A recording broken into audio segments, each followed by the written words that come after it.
Welcome to Over 50, So What? I'm Carol. Now, it's so great to hear from our viewers.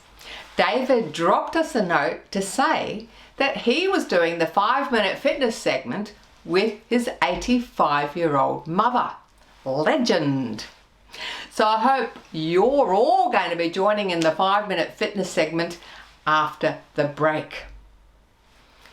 Now, you may know someone who's having some challenges with their mental health.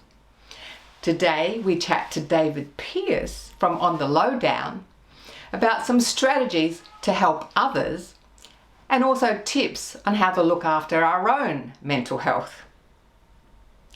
Lastly, we meet some enthusiastic paper crafters and find out there's lots of men using their creative talents as well.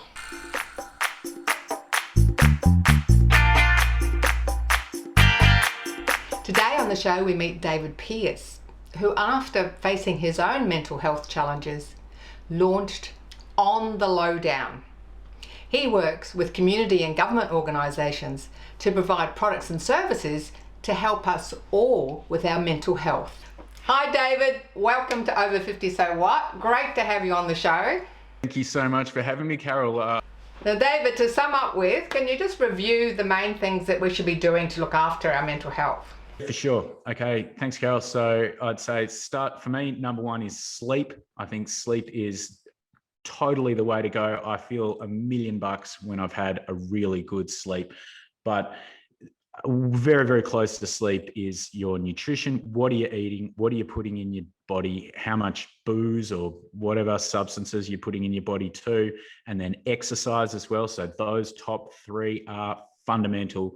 Focus on them, do a stock take. And there's probably another 4 that I'm a really big fan of. One is cultivating an observational mindset. So that is not being defined by your emotions. It's being able to step back, look at what you're feeling, appreciate that.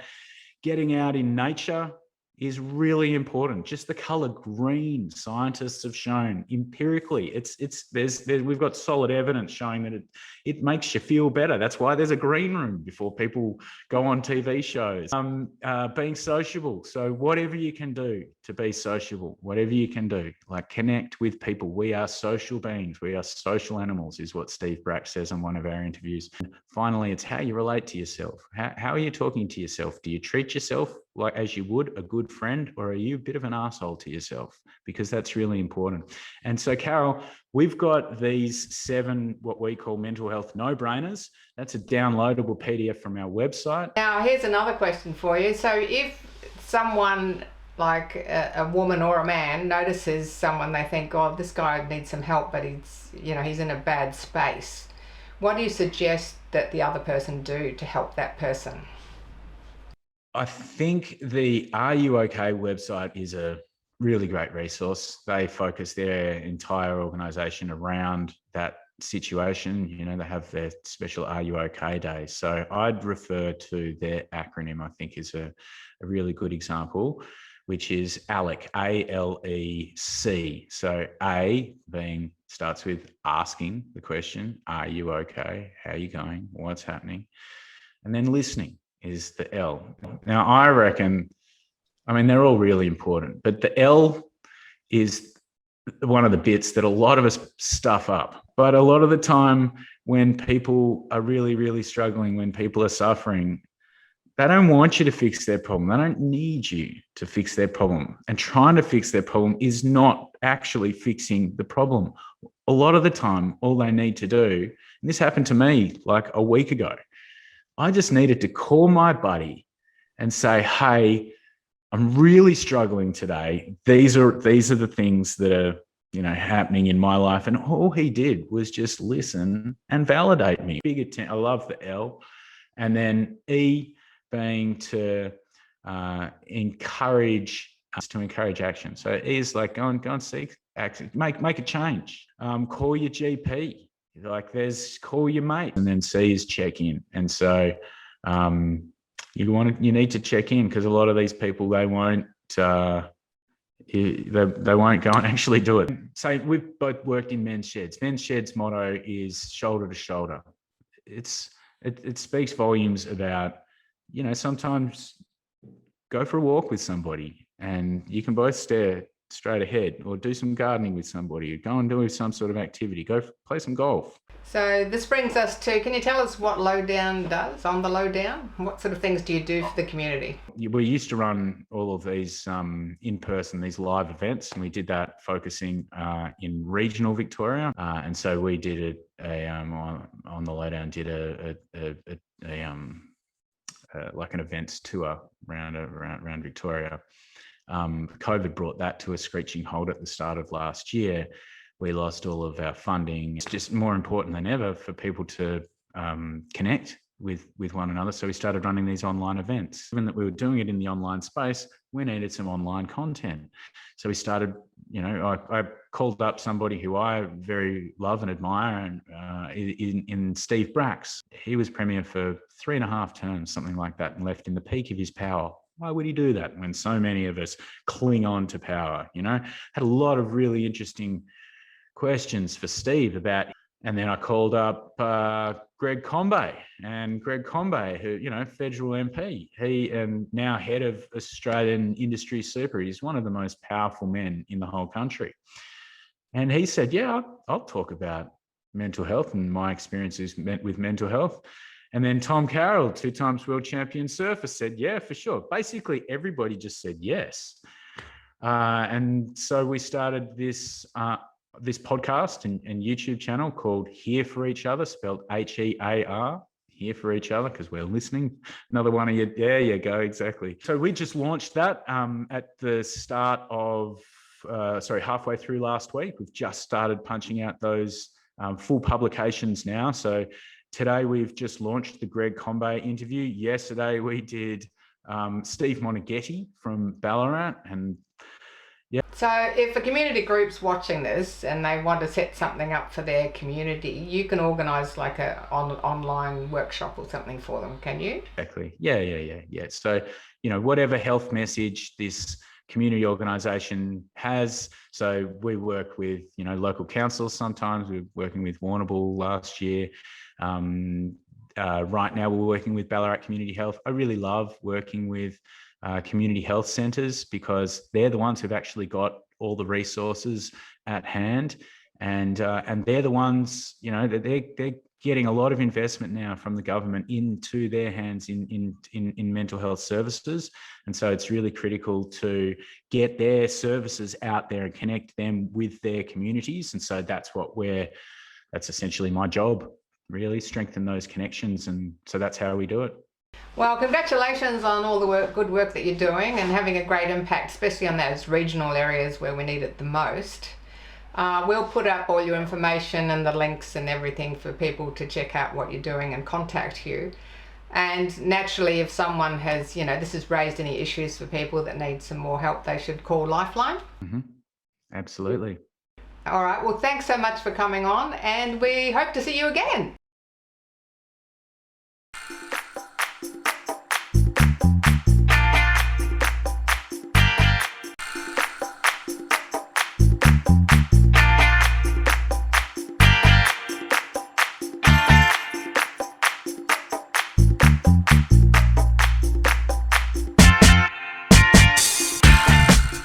Yes, everybody, it's time for 5-Minute Fitness. Are you ready? Are you on your feet? Are you ready to move and groove and sway and get with the music?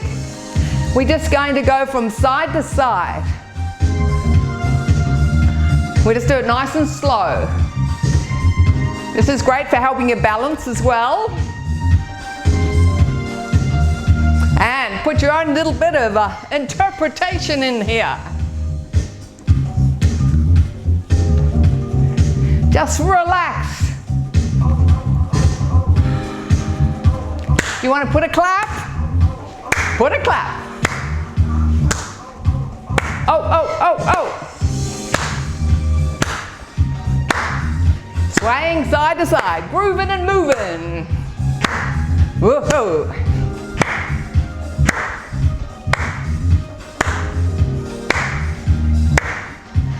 Okay, now we're just going to take a little step to the side, step, touch.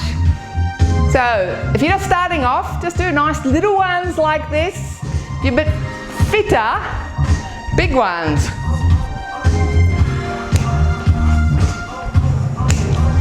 Oh, oh! That's it.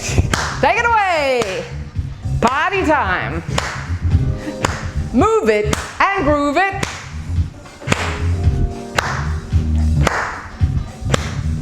All right, no clap. We're gonna do something a little bit different. Toe, heel, toe, heel, toe, heel. Again, you can keep it small like this. Heel, toe, heel, toe. If you want to add a clap, if you got that down pat, add a clap.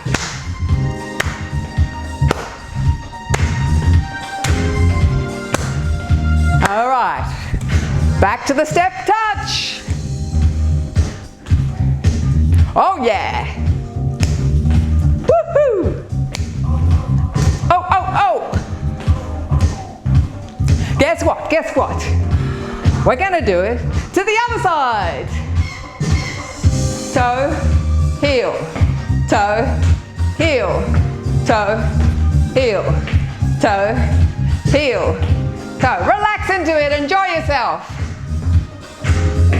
Toe, heel, toe, heel. Keep it going.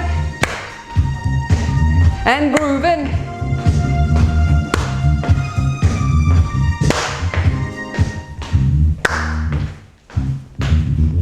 That's it, keep it moving.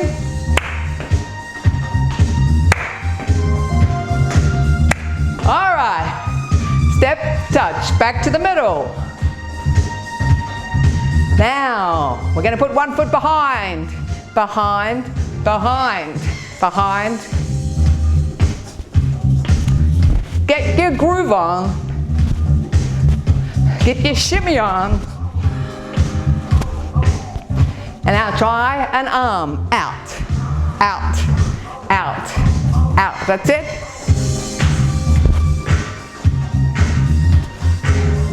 Or a clap.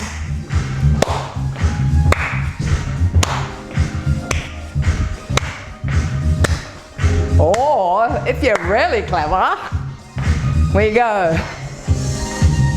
Little circle in the middle. Oh, oh, oh.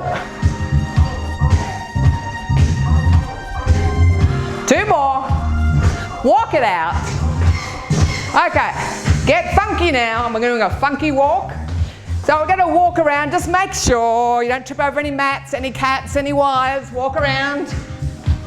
Any dogs, any children, any grandchildren. Okay, walk around the other way. Funky walk. Oh yeah, we love it. Oh yes. Energy levels coming up. Anytime you're feeling a bit down, get on your feet. 5-minute fitness. You'll feel better afterwards. Step touch. That's it.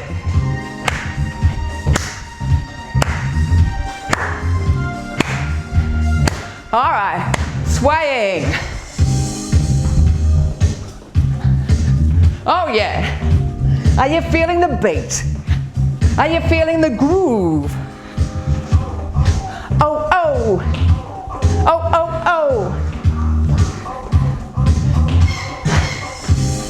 Well done, everybody. Feeling the groove? You feel better, don't you? Yes.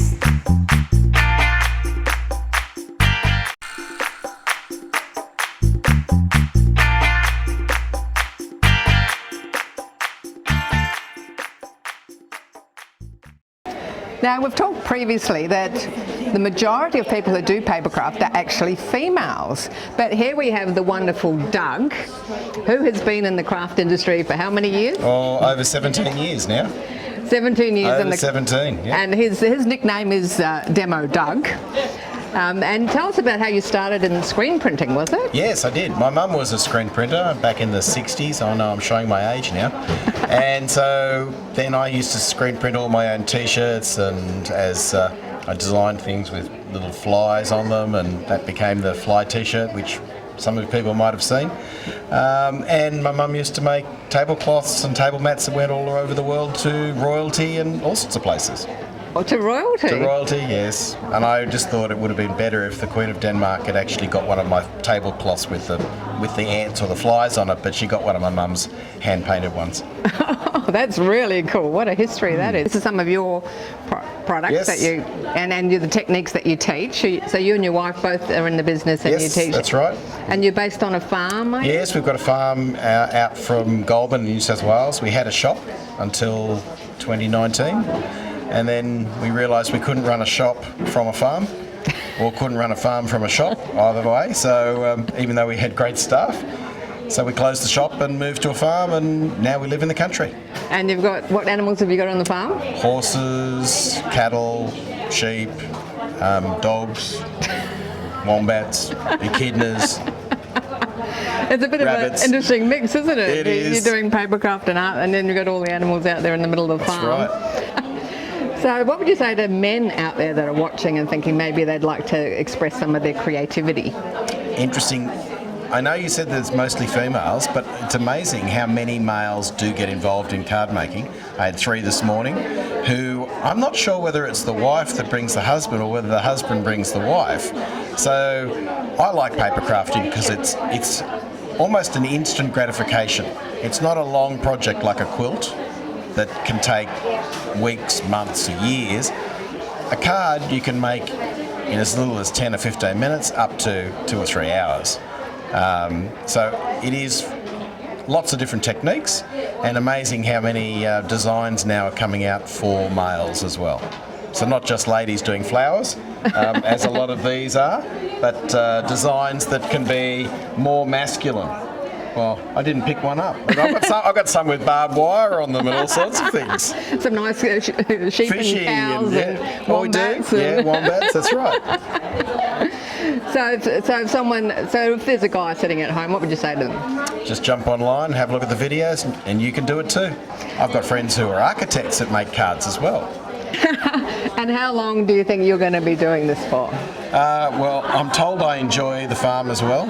I know I do enjoy it. But I would reckon 2 or 3 years, and then I'll be passing it on to my son. He's expressed a desire to do the road tripping with us. Oh, really? Yep. So he's doing his own card making and that too, Yes, is he he? is. He does. He's actually doing pottery as well. So we might have a few other things thrown in as well. Oh, interesting. As well as throwing a card, he can throw a pot.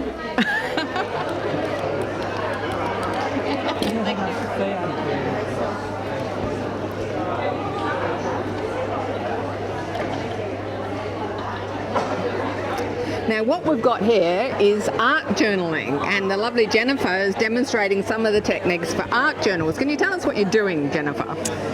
Yes, Carol, what we've done here is taken a Scrap FX rice paper, which was very pretty, so that was the heart bit there and this part in here, and then torn it all up into bits and just glued it down randomly.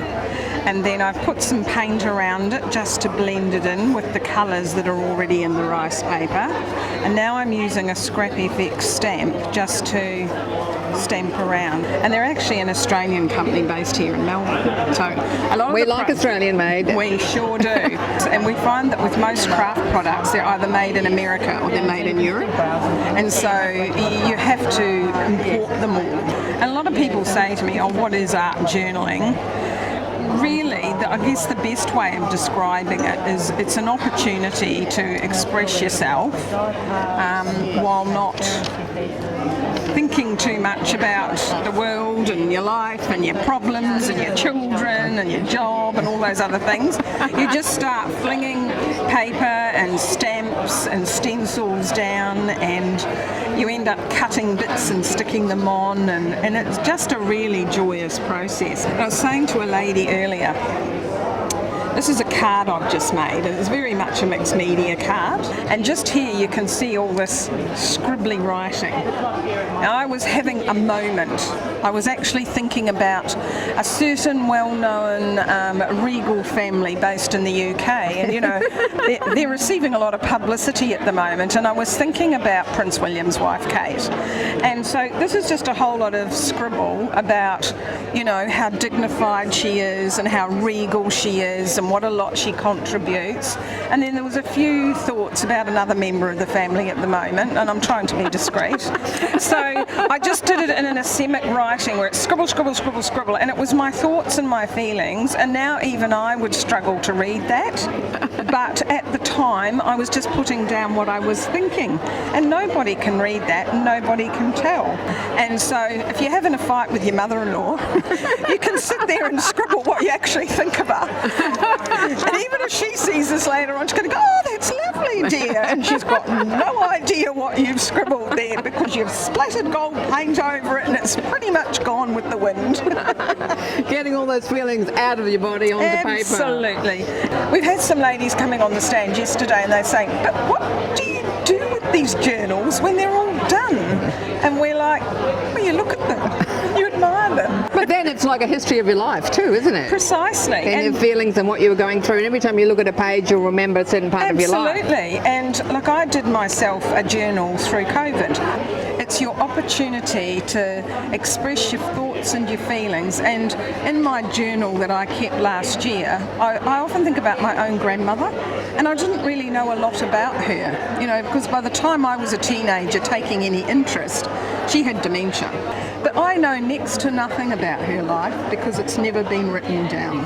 So I'm trying to write some stuff down for my grandchildren so that when they grow up and they start thinking about my life, while I'm probably pushing up daisies by that stage, there's a record of it there that can be shared with your family and your friends. And even your art journals, you know, they can be brought out by your family in the years to come. And it kind of shows that you did more than just, I don't know, changed nappies and whitened noses and got kids to school and, you know, did all those other boring things that every mother does. It shows that you had something more to you. It's your legacy that you're leaving behind. Yeah. Correct. So what would you say to someone at home who's never done art journaling and maybe thinking about starting? Give me a call.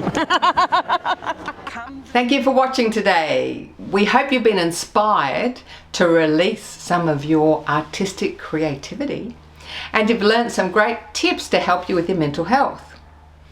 For the 7 mental health no-brainers from David, or more information on the From Picture to Page papercraft shows, please go to our website carolohalloran.com. Please join our Facebook group, Over 50 So What, and please subscribe to YouTube, Over 50 So What. There are plenty of fitness videos and replays. As David said, what we need to do is get out into nature, keep active, and keep connected with our friends and family. We look forward to seeing you again next time. I'm Carol, Over 50, so what?